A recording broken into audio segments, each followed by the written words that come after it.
주의 보혈은 오늘 이 말씀을 듣고 계신 당신에게 먼저 한 가지 질문을 드리고 싶습니다. 당신은 지금 무엇이 불안하십니까? 노후가 걱정되십니까? 건강이 염려되십니까? 경제적인 문제로 잠을 이루지 못하고 계십니까? 자녀들 걱정에 마음이 무거우십니까? 아니면 그냥 이유 없이 마음이 허전하고 외로우십니까? 우리는 살아가면서 참 많은 것들을 걱정합니다. 젊었을 때는 성공을 걱정하고, 중년에는 가정을 걱정하고, 나이가 들어서는 건강과 죽음을 걱정합니다. 걱정이 없는 날이 없고, 불안하지 않은 밤이 없습니다. 그래서 많은 분들이 밤에 잠들기가 어렵습니다. 누우면 걱정이 밀려오고, 눈을 감으면 불안이 엄습합니다. 그러나 오늘 성경은 분명하게 말씀하고 있습니다. 여호와는 나의 목자시니 내게 부족함이 없으리로다. 이 한 구절이 당신의 모든 불안에 대한 대답입니다.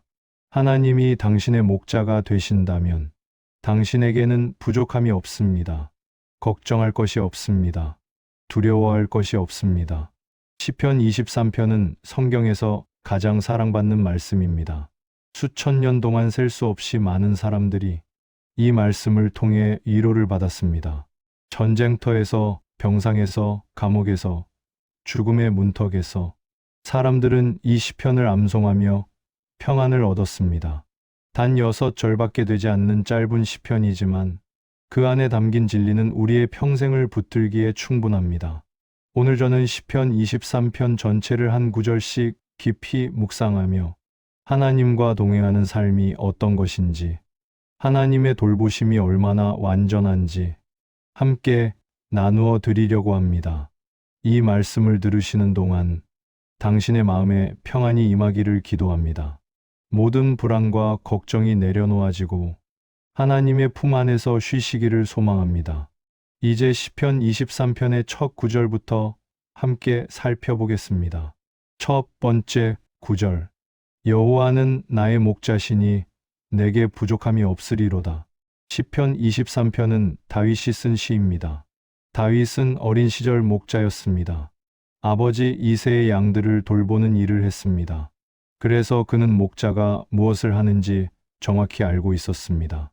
목자의 마음이 어떤지, 목자가 양을 어떻게 돌보는지 경험으로 알고 있었습니다.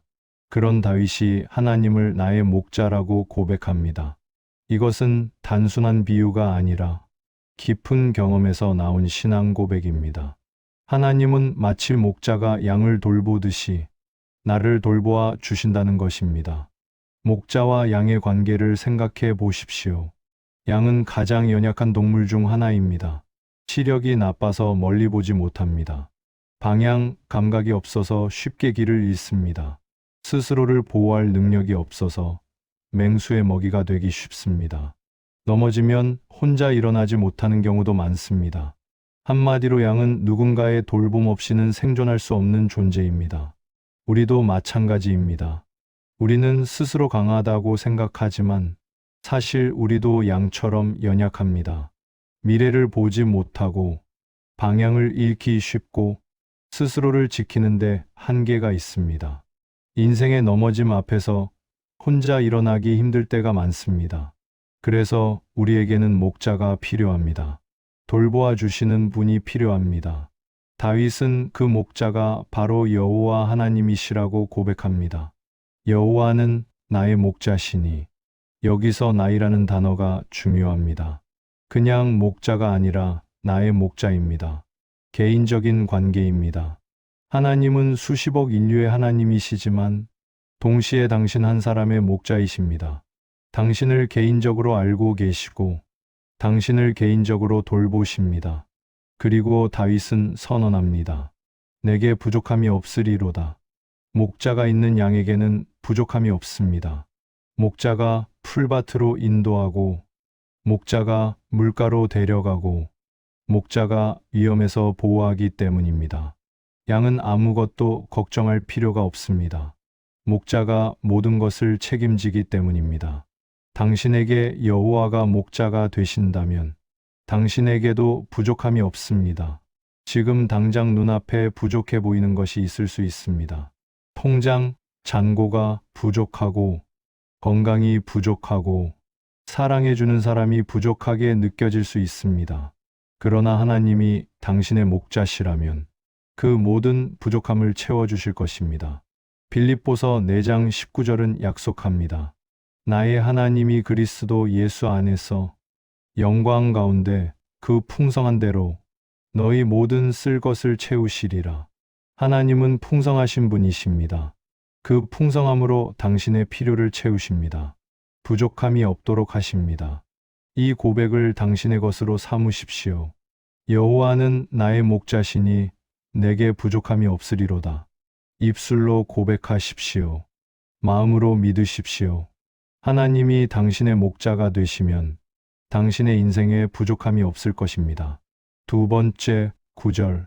그가 나를 푸른 초장에 누이시며 시편 23편 2절 전반부입니다. 그가 나를 푸른 초장에 누이시며 이 말씀은 하나님께서 주시는 풍성한 공급을 의미합니다. 푸른 초장을 상상해 보십시오. 메마른 땅이 아닙니다. 풀 한 폭이 없는 황무지가 아닙니다. 푸르고 싱싱한 풀이 가득한 초원입니다. 양에게 푸른 초장은 최고의 장소입니다. 먹을 것이 풍성하고 쉴 곳이 넉넉합니다.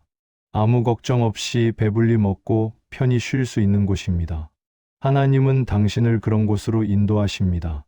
풍성함이 있는 곳, 평안이 있는 곳, 만족이 있는 곳으로 데려가십니다. 세상은 당신을 메마른 곳으로 이끌지만 하나님은 푸른 초장으로 인도하십니다. 누이시며라는 표현도 주목할 필요가 있습니다. 하나님은 당신을 눕게 하십니다. 이것은 완전한 안식을 의미합니다. 양이 눕는다는 것은 아무런 위협이 없다는 뜻입니다. 배가 고프거나 위험을 느끼거나 불안하면 양은 절대 눕지 않습니다. 양이 누워 있다는 것은 모든 것이 평안하다는 증거입니다. 하나님은 당신이 누울 수 있도록 모든 환경을 만들어 주십니다. 배고픔을 해결해 주시고 위험을 제거해 주시고 불안을 없애 주십니다. 그래서 당신은 평안히 누울 수 있습니다. 걱정 없이 쉴 수 있습니다. 마태복음 6장 31절과 32절에서 예수님은 말씀하셨습니다. 그러므로 염려하여 이르기를 무엇을 먹을까, 무엇을 마실까, 무엇을 입을까 하지 말라. 이는 다 이방인들이 구하는 것이라. 너희 하늘 아버지께서 이 모든 것이 너희에게 있어야 할 줄을 아시느니라. 하나님은 당신에게 무엇이 필요한지 아십니다. 당신이 구하기 전에 이미 알고 계십니다. 그리고 그 필요를 채워주십니다. 푸른 초장으로 인도하셔서 부족함 없이 살게 하십니다. 혹시 지금 메마른 광야 같은 인생을 살고 계십니까? 아무것도 없는 것 같고 희망도 없는 것 같습니까? 그러나 하나님은 당신을 푸른 초장으로 인도하실 것입니다. 지금은 광야일지라도 하나님의 인도하심을 따라가면 반드시 푸른 초장에 이르게 됩니다. 하나님을 신뢰하십시오. 목자를 따르는 양처럼 하나님의 인도하심을 따라가십시오. 그분은 당신을 좋은 곳으로 데려가실 것입니다. 쉴 만한 물가로 인도하시는도다. 시편 23편 2절 후반부입니다. 쉴 만한 물가로 인도하시는도다. 이 말씀은 하나님께서 주시는 평안한 안식을 의미합니다. 쉴 만한 물가는 히브리어로 잔잔한 물가라는 뜻입니다. 급류가 아닙니다. 거친 파도가 치는 바다가 아닙니다. 조용히 흐르는 잔잔한 시냇가입니다. 양은 급류에서 물을 마시지 못합니다. 양의 털은 물을 흡수하기 때문에 급류에 빠지면 떠오르지 못하고 익사합니다. 그래서 양은 본능적으로 급류를 두려워합니다. 좋은 목자는 이것을 알기 때문에 양을 잔잔한 물가로 인도합니다. 안전하게 물을 마실 수 있는 곳으로 데려갑니다. 하나님은 당신을 쉴 만한 물가로 인도하십니다. 세상은 급류와 같습니다. 정신없이 빠르게 흘러가고 당신을 삼킬 것처럼 위협합니다. 그 속에서 당신은 지치고 두려워집니다. 그러나 하나님은 당신을 그 급류에서 건져내시고 잔잔한 물가로 데려가십니다. 예수님은 요한복음 7장 37절과 38절에서 말씀하셨습니다. 누구든지 목마르거든 내게로 와서 마시라. 나를 믿는 자는 성경의 이름과 같이 그 배에서 생수의 강이 흘러나오리라. 예수님은 생명의 물을 주시는 분이십니다. 목마른 영혼을 채워주시는 분이십니다. 요한복음 4장에서 예수님은 사마리아 여인에게 말씀하셨습니다. 내가 주는 물을 마시는 자는 영원히 목마르지 아니하리니 내가 주는 물은 그 속에서 영생하도록 솟아나는 샘물이 되리라. 세상의 물은 마셔도 또 목마릅니다. 세상의 것들로는 영혼의 갈증을 해결할 수 없습니다. 그러나 예수님이 주시는 물은 다릅니다. 한번 마시면 영원히 목마르지 않습니다. 영혼의 가장 깊은 갈증까지 해결해 주십니다. 당신의 영혼이 목마르십니까? 무언가로 채워지지 않는 허전함이 있습니까? 세상의 것들을 아무리 얻어도 만족이 없으십니까? 하나님께로 나아오십시오. 그분이 당신의 영혼을 채워주실 것입니다. 쉴만한 물가로 인도하셔서 평안히 쉬게 하실 것입니다. 세 번째, 9절. 내 영혼을 소생시키시고 시편 23편 3절 전반부입니다. 내 영혼을 소생시키시고 소생이란 죽었다가 다시 살아나는 것을 의미합니다. 기진맥진에서 쓰러진 것을 다시 일으키는 것입니다. 살다 보면 영혼이 지칠 때가 있습니다. 몸만 피곤한 것이 아니라 마음이 지칩니다. 삶의 의욕이 없어지고 아무것도 하기 싫어지고 그냥 다 포기하고 싶어질 때가 있습니다. 영혼이 메말라 버린 것 같은 느낌입니다. 혹시 지금 당신의 영혼이 그런 상태입니까? 지쳐서 쓰러질 것 같습니까? 더 이상 힘이 없습니까? 하나님은 그런 당신의 영혼을 소생시키십니다. 다시 살리십니다. 새 힘을 주십니다. 이사야 40장 29절부터 31절까지 말씀합니다. 피곤한 자에게는 능력을 주시며 무능한 자에게는 힘을 더하시나니 소년이라도 피곤하며 곤비하며 장정이라도 넘어지며 자빠지되 오직 여호와를 앙망하는 자는 새 힘을 얻으리니 독수리가 날개치며 올라감 같을 것이요 다른 박질하여도 곤비하지 아니하겠고 걸어가도 피곤하지 아니하리로다. 여호와를 앙망하는 자는 새 힘을 얻습니다. 독수리가 날개치며 올라가듯 다시 힘을 얻어 날아오릅니다. 이것이 영혼의 소생입니다. 양도 때때로 지쳐서 쓰러집니다. 특히 양이 뒤집어져서 등으로 누우면 스스로 일어나지 못합니다. 내 발을 버둥거려도 소용없습니다. 그 상태로 오래 있으면 죽게 됩니다. 그때 목자가 와서 양을 일으켜 세워줍니다. 양을 붙들고 다리를 주물러서 혈액순환이 되게 하고 천천히 일어설 수 있도록 도와줍니다. 하나님도 그렇게 하십니다. 당신이 쓰러졌을 때 달려오십니다. 당신을 붙드시고 일으켜 세우십니다. 다시 걸을 수 있도록 힘을 주십니다. 포기하지 않으시고 끝까지 돌보십니다. 시편 42편 11절에서 시편 기자는 이렇게 고백합니다. 내 영혼아, 내가 어찌하여 낙심하며 어찌하여 내 속에서 불안해하는가? 너는 하나님께 소망을 두라. 나는 그가 나타나 도우심으로 말미암아 내 하나님을 여전히 찬송하리로다. 낙심한 영혼에게 소망을 두라고 말합니다. 하나님은 나타나 도우시는 분이십니다. 지친 영혼을 소생시키시는 분이십니다. 오늘 당신의 영혼이 지쳐 있다면 하나님께 나아오십시오. 그분이 당신을 소생시키실 것입니다. 새 힘을 주실 것입니다. 다시 일어나 걸을 수 있게 하실 것입니다. 자기 이름을 위하여 의의 길로 인도하시는도다. 시편 23편 3절 후반부입니다. 자기 이름을 위하여 의의 길로 인도하시는도다. 하나님은 우리를 의의 길로, 바른 길로 인도하십니다. 양은 방향 감각이 없습니다. 어디로 가야 할지 스스로 판단하지 못합니다. 그래서 길을 잃기 쉽습니다. 한번 잘못된 길로 가기 시작하면 계속 그 길로 가다가 위험에 빠집니다. 목자가 없으면 양은 반드시 길을 잃습니다. 우리도 마찬가지입니다. 인생의 길에서 우리는 자주 방향을 잃습니다. 어디로 가야 할지 모를 때가 많습니다. 잘못된 선택을 하기도 하고 후회할 길로 들어서기도 합니다. 그래서 우리에게는 인도하시는 분이 필요합니다. 하나님은 의의 길로 인도하십니다. 바른 길, 옳은 길, 생명의 길로 이끄십니다. 그 길이 당장은 힘들어 보일 수 있습니다. 돌아가는 것처럼 느껴질 수 있습니다. 그러나 하나님이 인도하시는 길은 결국 가장 좋은 길입니다. 잠언 3장 5절과 6절은 말씀합니다. 너는 마음을 다하여 여호와를 신뢰하고 내 명철을 의지하지 말라.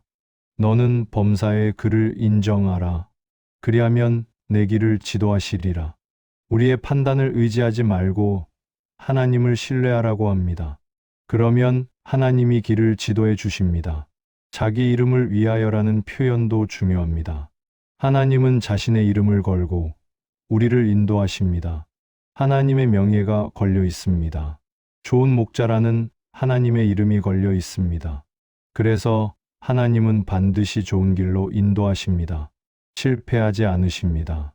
시편 31편 3절에서 다윗은 고백합니다.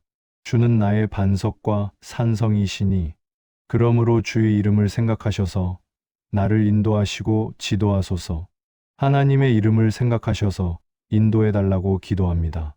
하나님은 자신의 이름에 걸맞게 우리를 인도하십니다. 지금 인생의 갈림길에서 계십니까? 어디로 가야 할지 모르겠습니까? 하나님께 물으십시오. 인도해 달라고 기도하십시오. 하나님은 반드시 의의 길로 인도하실 것입니다. 당신을 실망시키지 않으실 것입니다. 네 번째 구절.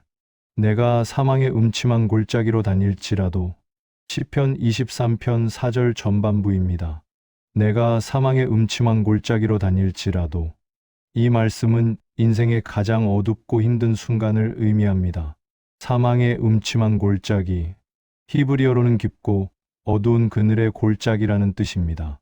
죽음의 위협이 느껴지는 곳, 빛이 보이지 않는 암흑의 시간, 희망이 사라진 절망의 순간을 말합니다. 인생을 살다 보면 그런 골짜기를 지나게 됩니다. 사랑하는 사람을 잃는 슬픔의 골짜기, 심각한 병을 만나는 고통의 골짜기, 경제적 파탄의 골짜기, 인간관계가 무너지는 골짜기, 이유 모를 우울의 골짜기, 누구나 한 번쯤은 그런 어두운 시간을 지나게 됩니다. 그러나 다윗은 다닐지라도라고 말합니다. 골짜기에 머무는 것이 아니라 지나가는 것입니다. 골짜기가 끝이 아니라 통과하는 과정입니다. 아무리 어두운 골짜기도 끝이 있습니다. 계속 걸어가면 결국 빠져나오게 됩니다. 그리고 무엇보다 중요한 것은 그 골짜기를 혼자 걷는 것이 아니라는 점입니다. 다음 구절을 보십시오. 해를 두려워하지 않을 것은 주께서 나와 함께 하심이라. 해를 두려워하지 않는다고 했습니다. 사망의 음침한 골짜기에서도 두려워하지 않습니다. 왜 두려워하지 않습니까? 주께서 나와 함께 하시기 때문입니다. 함께라는 단어가 핵심입니다. 혼자가 아닙니다. 하나님이 함께 계십니다. 가장 어두운 순간에도, 가장 무서운 골짜기에서도 하나님은 당신 곁에 계십니다. 이스라엘 백성들이 광야를 지날 때 낮에는 구름 기둥으로 밤에는 불 기둥으로 함께 하셨습니다. 다니엘의 세 친구가 풀무불에 던져졌을 때 하나님의 아들 같은 분이 함께 계셨습니다. 다니엘이 사자굴에 들어갔을 때 하나님이 천사를 보내 사자의 입을 막으셨습니다. 하나님은 위험한 순간에 함께 하시는 분이십니다. 이사야 43장 2절은 약속합니다. 내가 물 가운데로 지날 때에 내가 너와 함께 할 것이라. 강을 건널 때에 물이 너를 침몰하지 못할 것이며 내가 불 가운데로 지날 때에 타지도 아니할 것이요 불꽃이 너를 사르지도 못하리니. 물과 불 가운데서도 함께 하시겠다는 약속입니다. 히브리서 13장 5절에서 하나님은 말씀하셨습니다. 내가 결코 너를 떠나지 아니하고 너를 버리지 아니하리라. 결코 떠나지 않겠다고 하셨습니다. 어떤 상황에서도 함께 하시겠다고 약속하셨습니다. 지금 당신이 사망의 음침한 골짜기를 지나고 있다면 기억하십시오. 당신은 혼자가 아닙니다. 하나님이 함께 계십니다. 그 골짜기가 끝이 아닙니다. 반드시 통과할 것입니다. 그리고 그 여정에서 하나님이 당신과 함께 걸으십니다. 주의 지팡이와 막대기가 나를 안위하시나이다. 시편 23편 4절의 마지막 부분입니다. 주의 지팡이와 막대기가 나를 안위한다고 했습니다. 지팡이와 막대기는 목자의 도구입니다. 지팡이는 끝이 구부러진 긴 막대로 양을 인도하고 길 잃은 양을 끌어당기는 데 사용합니다. 막대기는 곧은 몽둥이로 맹수를 쫓고 양을 위협하는 것들을 물리치는 데 사용합니다. 즉, 지팡이는 인도의 도구이고 막대기는 보호의 도구입니다. 하나님은 당신을 인도하시고 동시에 보호하십니다. 바른 길로 인도하시되 위험에서 지켜주시기도 합니다. 때로는 지팡이로 당신을 바른 길로 이끌고 때로는 막대기로 당신을 공격하는 것들을 물리치십니다. 이 지팡이와 막대기가 안위가 된다고 했습니다. 안위란 위로, 평안이라는 뜻입니다. 목자의 도구가 왜 위로가 됩니까? 그것이 있다는 것은 목자가 함께 있다는 증거이기 때문입니다. 목자의 손에 지팡이와 막대기가 있다는 것은 양을 돌볼 준비가 되어 있다는 뜻입니다. 하나님은 당신을 돌볼 준비가 되어 계십니다. 인도할 준비가 되어 있고 보호할 준비가 되어 있습니다. 당신이 길을 잃으면 지팡이로 이끌어 주시고 당신을 해치려는 것이 있으면 막대기로 물리치십니다. 시편 46편 1절은 선언합니다. 하나님은 우리의 피난처시요 힘이시니 환난 중에 만날 큰 도움이시라. 환난 중에 만날 큰 도움이시라고 했습니다. 어려울 때 하나님은 우리의 피난처가 되십니다. 우리를 지키시는 힘이 되십니다. 당신을 공격하는 것이 무엇입니까? 두려움입니까? 걱정입니까? 질병입니까? 경제적 어려움입니까? 사람들의 비난입니까? 하나님의 막대기가 그것들을 물리치실 것입니다. 당신은 하나님의 지팡이와 막대기 아래 안전합니다. 5번째 9절. 주께서 내 원수의 목전에서 내게 상을 차려주시고 시편 23편 5절 전반부입니다. 이 9절부터 비유가 바뀝니다. 목자와 양의 관계에서 주인과 손님의 관계로 전환됩니다. 하나님은 목자이시기도 하고 손님을 대접하시는 주인이시기도 합니다. 내 원수의 목전에서 상을 차려주신다고 했습니다. 이것은 고대 근동의 문화를 이해하면 더 깊이 와닿습니다. 그 시대의 손님에게 상을 차려주는 것은 그 손님을 보호하겠다는 의미였습니다. 내 집에서 식사하는 손님은 내가 책임진다는 뜻이었습니다. 하나님이 당신에게 상을 차려주신다는 것은 하나님이 당신을 책임지시겠다는 선언입니다. 그리고 그 상이 원수의 목전에서 차려집니다.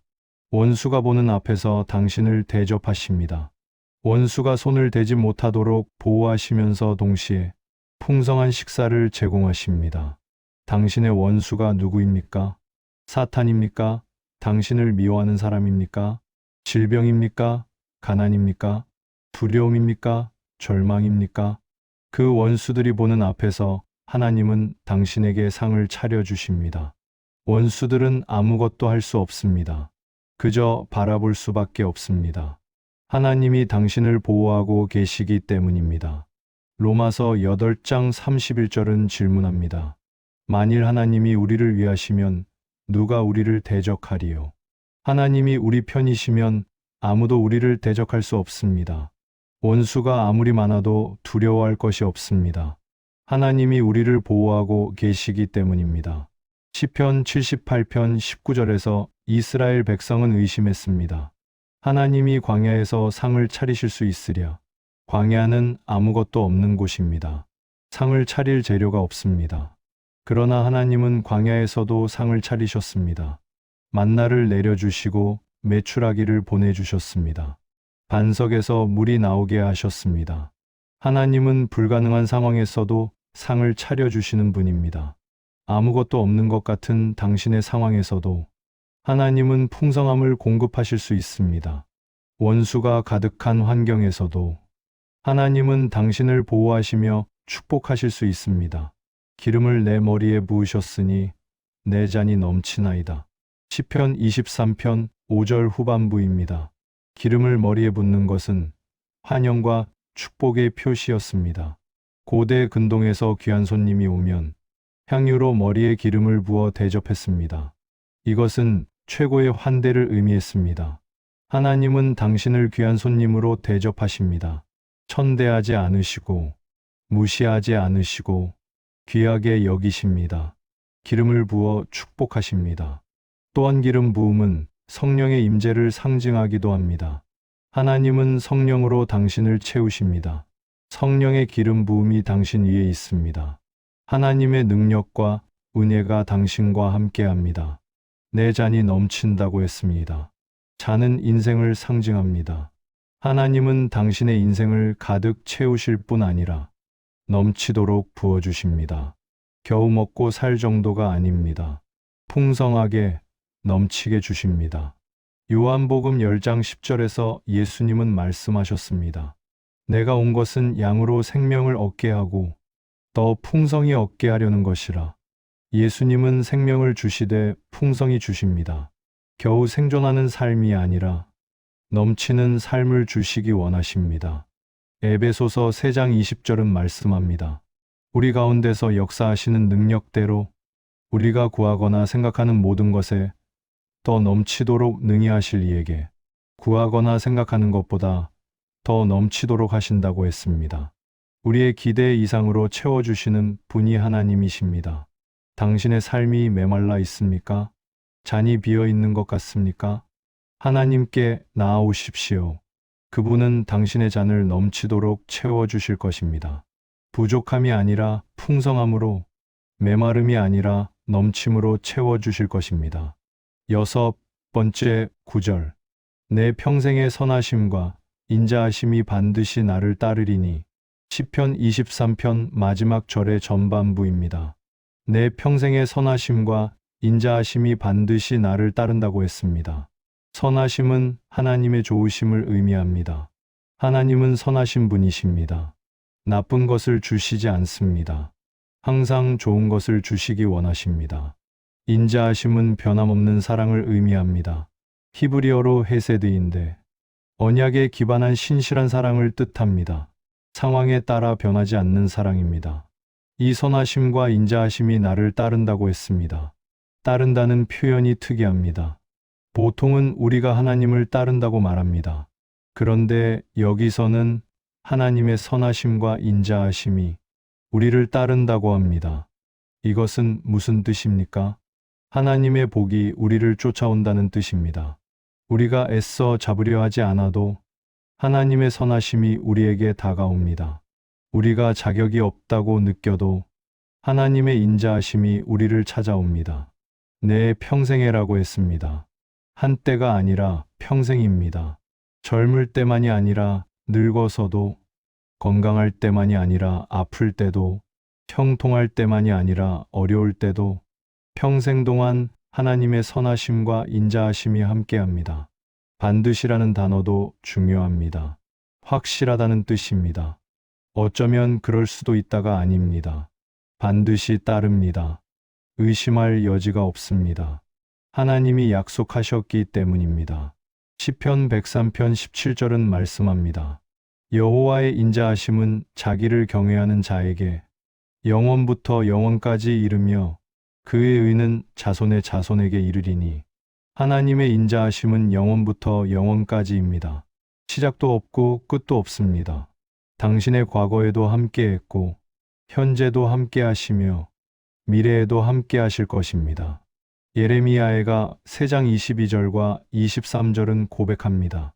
여호와의 인자와 긍휼이 무궁하심으로 우리가 진멸되지 아니함이니이다. 이것들이 아침마다 새로우니 주의 성실하심이 크시도소이다. 하나님의 인자와 긍휼은 아침마다 새롭습니다. 매일 새롭게 부어지는 은혜입니다. 어제의 은혜가 다가 아닙니다. 오늘도 내일도 새로운 은혜가 있습니다. 당신의 평생을 생각해 보십시오. 앞으로 남은 날들이 얼마가 되든 그 모든 날에 하나님의 선하심과 인자하심이 함께할 것입니다. 좋은 날에도 어려운 날에도 하나님의 사랑은 당신을 따라다닐 것입니다. 이것이 하나님의 약속입니다. 내가 여호와의 집에 영원히 살리로다. 시편 23편의 마지막 구절입니다. 내가 여호와의 집에 영원히 살리로다. 이것은 하나님과의 영원한 교제를 의미합니다. 여호와의 집은 하나님이 계신 곳입니다. 다윗 시대에는 성막이었고 솔로몬 이후에는 성전이었습니다. 하나님의 임재가 머무는 곳, 하나님을 만날 수 있는 곳입니다. 그러나 더 깊은 의미로는 천국을 가리킵니다. 하나님과 영원히 함께하는 곳, 더 이상 이별이 없고 슬픔이 없는 곳, 완전한 평안과 기쁨이 있는 곳입니다. 다윗은 영원히 거기 살겠다고 고백합니다. 이 땅의 삶은 영원하지 않습니다. 언젠가 끝납니다. 그러나 하나님의 집에서의 삶은 영원합니다. 끝이 없습니다. 요한복음 14장 2절과 3절에서 예수님은 약속하셨습니다. 내 아버지 집에 거할 곳이 많도다. 그렇지 않으면 너희에게 일렀으리라. 내가 너희를 위하여 거처를 예비하러 가노니 가서 너희를 위하여 거처를 예비하면 내가 다시 와서 너희를 내게로 영접하여 나 있는 곳에 너희도 있게 하리라. 예수님은 우리를 위해 거처를 준비하고 계십니다. 그리고 다시 오셔서 우리를 그곳으로 데려가실 것입니다. 영원히 예수님과 함께 거하게 될 것입니다. 요한계시록 21장 3절과 4절은 그 날을 이렇게 묘사합니다. 보라, 하나님의 장막이 사람들과 함께 있음에 하나님이 그들과 함께 계시리니 그들은 하나님의 백성이 되고 하나님은 친히 그들과 함께 계셔서 모든 눈물을 그 눈에서 닦아 주시니 다시는 사망이 없고 애통하는 것이나 곡하는 것이나 아픈 것이 다시 있지 아니하리니 처음 것들이 다 지나갔음이로라. 사망이 없고 눈물이 없고 고통이 없습니다. 하나님이 친히 함께 계시며 모든 아픔을 치유해 주십니다. 이것이 우리가 영원히 살게 될 여호와의 집입니다. 이 땅에서의 삶이 아무리 힘들어도 우리에게는 영원한 소망이 있습니다. 이 땅은 나그네의 길입니다. 영원한 집은 따로 있습니다. 그곳을 향해 가고 있습니다. 그리고 그곳에서 영원히 하나님과 함께 살 것입니다. 시편 23편을 마무리하며 지금까지 시편 23편 전체를 함께 묵상했습니다. 이 짧은 6구절 안에 하나님과의 관계의 모든 것이 담겨 있습니다. 하나님은 우리의 목자이십니다. 우리에게 부족함이 없도록 돌보십니다. 푸른 초장에 누이시고 쉴 만한 물가로 인도하십니다. 지친 영혼을 소생시키시고 의의 길로 인도하십니다.